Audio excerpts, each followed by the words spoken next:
సంతాన సాఫల్యం పేరుతో ఐవీఎఫ్ సెంటర్లలో జరిగే మోసాలు ఒక ఎత్తు అయితే సరోగసీ పేరుతో పిల్లలు కావాలనుకునే దంపతుల వీక్నెస్ ను క్యాష్ చేసుకుంటా ఉన్న బ్యాచ్ మరొకటి. ఇలాంటి బ్యాచ్ నే ఇప్పుడు మేడ్చల్ పోలీసులు అరెస్ట్ చేశారు. ఒక్కొక్కరి నుంచి 10 లక్షల వరకు వసూలు చేస్తూ పిల్లల పేరుతో వీళ్ళు ఎలా వ్యాపారం చేస్తున్నారో ఆ దందాన్ని బయటపెట్టారు.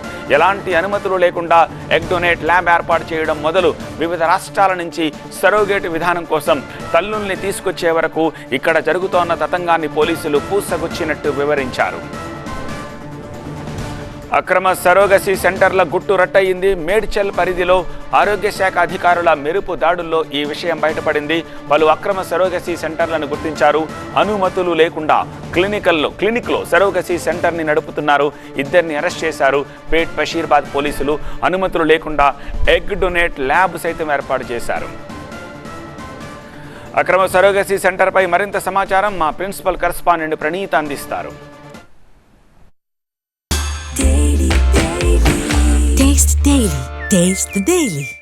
మేడ్చల్ సరోగసీ కేసులో ఎక్కడైతే ఈ సరోగేటెడ్ మదర్స్ని లక్ష్మి ఉంచిందో ఆ ప్రదేశంలో మనం ఉన్నాము. తన ఇంటి పైనే ఉన్నటువంటి పెంట్ హౌస్లో ఒక చిన్న గదిని ఏర్పాటు చేసి మొత్తం ఈ సరోగేటెడ్ మదర్స్ని అందరినీ కూడా ఈ 2 గదుల్లో ఉంచింది. ఒక గదిలోనేమో కంప్లీట్ ఒక బెడ్ ఉంచేసి మరొక గదిలోనేమో ఒక 3 బెడ్స్ హాస్టల్స్ని తలపించే విధంగా ఉన్నటువంటి బెడ్స్ని ఒకసారి మనం ఇక్కడ చూడొచ్చు.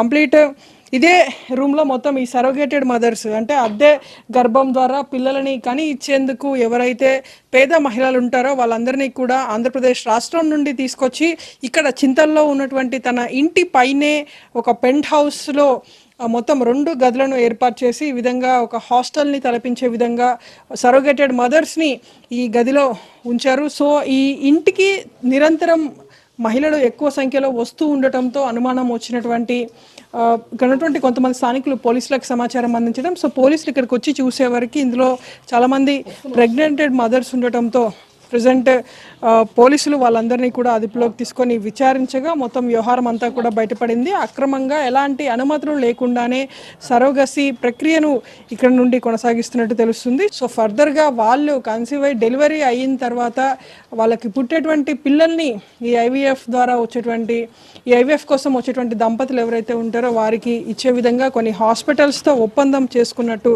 తెలుస్తుంది. అయితే ఇప్పటికే 2 హాస్పిటల్స్కి సంబంధించినటువంటి కేస్ షీట్స్ని ఇదే రూమ్లో పోలీసులు స్వాధీనం చేసుకున్నారు. ఒకటి హెగ్దే హాస్పిటల్, మరొకటి మాదాపూర్కి సంబంధించినటువంటి లక్స్ హాస్పిటల్. ఈ 2 హాస్పిటల్స్కి సంబంధించినటువంటి కేస్ షీట్స్ ఇందులో లభ్యమయ్యాయి. అయితే హాస్పిటల్స్కి లక్ష్మికి అండ్ ఇక్కడ ఉన్నటువంటి వారికి ఉన్నటువంటి సంబంధాన్ని కూడా పోలీసులు బయటపెట్టనున్నారు. సో గతంలో సృష్టి కేసులో కూడా కొంతమంది డాక్టర్స్కి హాస్పిటల్స్కి సంబంధించినటువంటి కేస్ షీట్స్ లభించినా సరే దాంతో మాకు ఎలాంటి సంబంధం లేదని తిరిగి ఆ హాస్పిటల్స్ వాళ్ళే పోలీసులకు కంప్లైంట్ చేసినటువంటి దాఖలు కూడా చూసాం.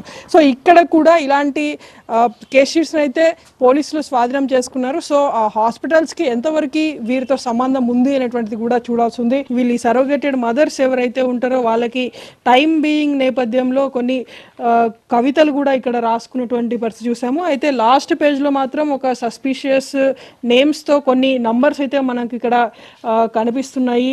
చాలా పేర్లు అండ్ అట్లాగే వారి పక్కన ఫోన్ నంబర్స్ కూడా ఉన్నాయి. అయితే వీళ్ళందరూ ఎవరు అనేటువంటిది కూడా ఇప్పుడు పోలీసులు దృష్టి పెట్టబోతున్నారు. సో ఇక్కడ చాలా వరకు నంబర్స్ మనకి ఇక్కడ కనిపిస్తున్నాయి. సో నందు వెంకీ బేబీ అనేటువంటి పేరుతో దాదాపు ఒక 20కి పైగా ఫోన్ నంబర్స్ని ఇక్కడ మనం ఇక్కడ చూడొచ్చు. సో వీళ్ళందరూ ఎవరు అనేటువంటిది కూడా ఇప్పుడు ఫర్దర్గా పోలీసులు దర్యాప్తు చేయబోతున్నారు. సో ఇప్పటి వరకు లభించినటువంటి సమాచారం మేరకు మొత్తం ఇదంతా కూడా నడుపుతున్నటువంటి ఏజెంట్ లక్ష్మితో పాటు ఆమె కుమారుడు నరేందర్ ఇద్దరు కలిసి మొత్తం ఈ తరహాలో అక్రమంగా ఈ సరోగసీ నిర్వహిస్తున్నట్టు తెలుస్తుంది. సో వాళ్ళ ఇంటికి పైనే ఉన్నటువంటి ఒక పెంట్ హౌస్ని సెంట్రిక్గా చేసుకొని సరోగేటెడ్ మదర్స్కి వీళ్ళు ఇక్కడ షెల్టర్ ఇస్తున్నారు. సో కింద పైన పెంట్ హౌస్ ఉంటే కిందనే లక్ష్మికి సంబంధించినటువంటి నివాసం ఉంటుంది. సో ఇప్పటికే పోలీసులు వాళ్ళ ఇంట్లో కూడా కంప్లీట్గా రైడ్ చేశారు కాబట్టి మొత్తం ఆ ఇంటికి అంతా కూడా తాళం వేసి ఉన్నటువంటి దృశ్యాలు చూస్తున్నాము. సో ప్రజెంట్ ఈరోజు సాయంత్రం వాళ్ళని పోలీసులు రిమాండ్ చేయనున్నట్టు తెలుస్తుంది. సో ఫర్దర్గా పోలీసులు కస్టడీకి తీసుకొని వీరికి సంబంధించినటువంటి మరిన్ని వివరాలు కూడా బయటకు తీరున్నారు. వీడియో జర్నలిస్ట్ బాలకృష్ణతో చింతల నుండి ప్రణయ్.